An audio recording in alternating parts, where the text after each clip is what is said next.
ከጆርዳን ፒተርሰን 12 ሩልስ ፎር ላይፍ ላይ የተገኙ ምርጥ ምክሮችን ከዚህ ቀጥለን እናቀርባለን። ሰላም ውድ ተመልካቾቻችን፣ ወደዚህ ቻናል እንኳን በደህና መጣችሁ። ዛሬ ከዶክተር ጆርዳን ፒተርሰን 12 ሩልስ ፎር ላይፍ ከሚለው መጽሐፍ ላይ ያለውን የሳይኮሎጂ ግንዛቤያችንን፣ የፍልስፍና አስተሳሰቦችንና ተግባራዊ ምክሮችን ድብልቅን እንመረምራለን። ይህ መጽሐፍ በዘመናዊ ዓለም ውስጥ እንዴት መኖር እንዳለብን ጠቃሚ መመሪያ ይሰጠናል። ከመጽሐፉ የተገኙ ጠቃሚ 26 ምክሮችን እነሆ።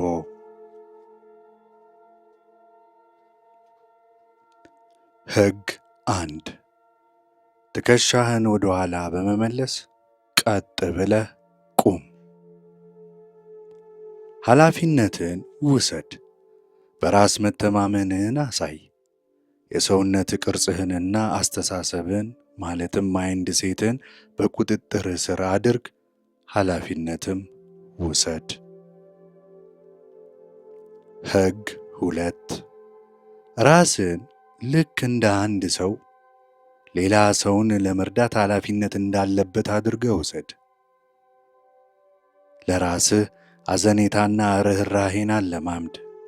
ለጤንነትህ ቅድሚያን ስጥ።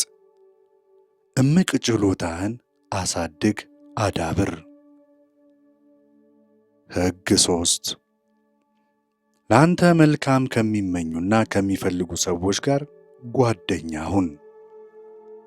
አዎንታዊ አስተሳሰብ ባላቸው ሰዎች ራስህን ክበብ። የሚደግፉ የሚያግዙ ጓደኞች ይኑርህ። ወደ ታች ከሚጎትቱ ሰዎች ራስህን አርቅ። ሕግ 4. ራስህን ከትናንት ማንነትህ ጋር አወዳድር እንጂ ከዛሬው ሌላ ሰዎች ጋር ማንነት ጋር እንዳታወዳድር። በግል ወይም በራስህ እድገት ላይ አተኩር። ምቀኝነትን፣ ቅናትንና ቂምን አስወግድ። የራስህን መንገድ ቅረጽ፣ ቀይስ፣ ተከተልም። ሕግ 5. ልጆችህን እንድትጠላቸው የሚያደርግ ነገር እንዲያደርጉ አትፍቀድላቸው። ምክንያቱም አንተ ከጠላሃቸው ሌላ ሰው ወይም ማህበረሰቡ ደግሞ የባሰ ይጠላቸዋል ማለት ነውና። ስለዚህ ግልጽ ድንበሮችን አዘጋጅ፣ ወሰኖችንም አስከብር። ልጆችን በማህበረሰብ ውስጥ ያላቸውን ኃላፊነት አስተምር። አክብሮትን፣ ተግሣጽንና ሥርዓትን እንዲያዳብሩ አስችል። ሕግ 6. ዓለምን ከመተቸትህ በፊት ቤትህን በትክክለኛው ቅደም ተከተል አስተካክል። ወይም ሌሎችን ከመተቸትህ በፊት ራስህን አስተካክል። ለራስህ ችግሮች ኃላፊነት ውሰድ፣ እንዲሁም ችግሮችህን ተወጣቸው። የራስህን ጥፋቶች አስተካክላቸው፣ እልባትም ስጣቸው። ራስህን በማሻሻል ላይ ትኩረትን አድርግ። ሕግ 7. ጊዜያዊ ጥቅም ያለውን ሳይሆን ጥልቅ ትርጉም ያለውን ነገር ተከተል። ከጊዜያዊ ደስታ በላይ የሆነ ዓላማን ፈልግ። ድርጊቶችህን ዓላማህን ለማሳካት ከሚረዱ እሴቶች ጋር አስተካክል። ትርጉም ያለው ሕይወትን ፈልግ፣ አግኝም። ሕግ 8. እውነቱን ተናገር፣ ካልሆነ ግን ቢያንስ ውሸትን አትናገር። እውነተኛና ታማኝ ሁን። ምንም እንኳ ከባድ ቢሆንም እውነቱን ተናገር። በእውነተኛ ማንነትህ እምነትን ፍጠር። ሕግ 9. እየሰማው ያለው ሰው የማታውቀውን ነገር ሊያውቅ እንደሚችል አስብ፣ እመንም። በንቃት ማዳመጥን ተለማመድ። አዳዲስ አመለካከቶችን ለመቀበል ዝግጁ ሁን። ትሑት እና ትሕትና ያዳበረ ሰው ለመሆን ራስህን አዳብር።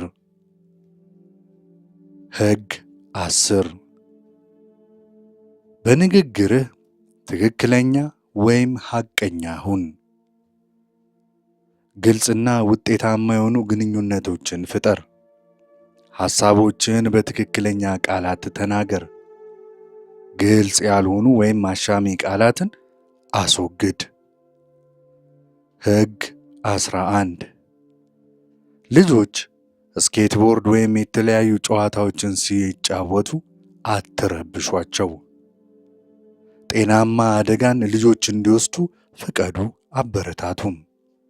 እንዲመራመሩና በራሳቸው ለችግሮች መፍትሄ እንዲሰጡ አበረታቷቸው። ሰዎች የከፋ አደጋዎችን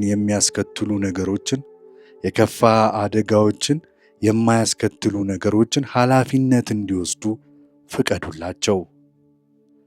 ሕግ 12 በመንገድ ላይ ውሻ፣ ድመት፣ እንስሳቶችን ስታይ ጊዜን ወስደህ አሻሻቸው። በየቀኑ ደስታ የሚሰጡ ነገሮችና ድርጊቶችን አድርግ። ትናንሽ የደግነት ተግባራትን አድንቅ፣ እንዲሁም አድርግ።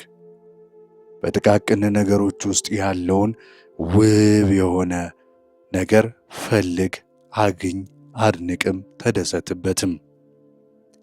ከዚህ ቀጥሎ ከመጽሐፉ አጫጭር የተገኙትን ምክሮች እንናገራለን። መልካም ቆይታ። ለራስህ ሕይወት ኃላፊነትን ውሰድ። ማንነትህን ወይም ራስህን መግለጽን ተማር። ራስህን ለማሻሻል ጣር። ግቦችህን ለማሳካት ቀስ በቀስ ወደ ግቦችህ ተራመድ። ፍርሃቶችህን ተጋፈጣቸው።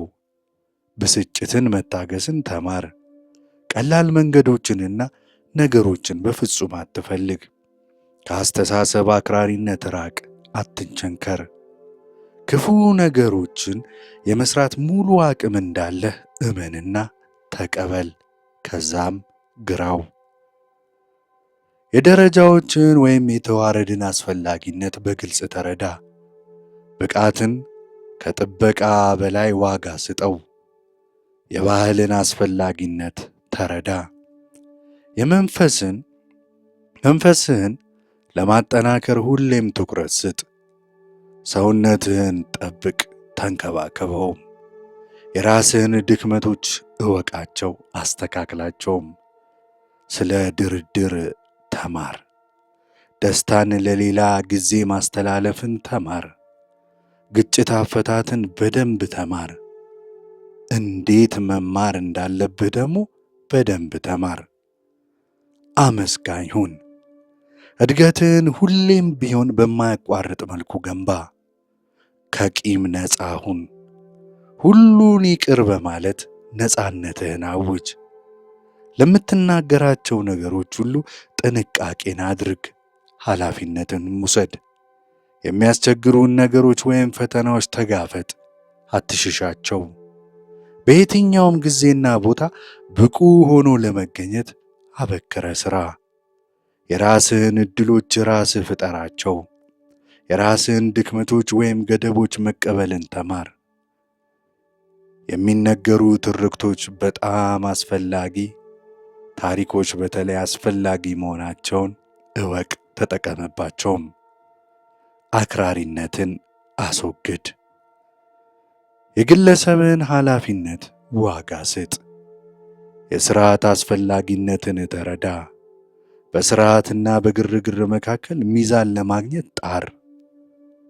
መከራ ምን እንደሆነ ተረዳ፣ እወቅም። በስቃይ ውስጥ ትርጉም ፈልግ፣ አግኝም። ታማኝ ለመሆን ጥረት አድርግ። የግል ታሪክን መስራት ምን ያህል ጠቃሚ እንደሆነ እወቅ። እውነተኛ ሕይወት ለመኖር ጥረትን አድርግ። የግለሰብን ሉዓላዊነት አስፈላጊነትን ተረዳ።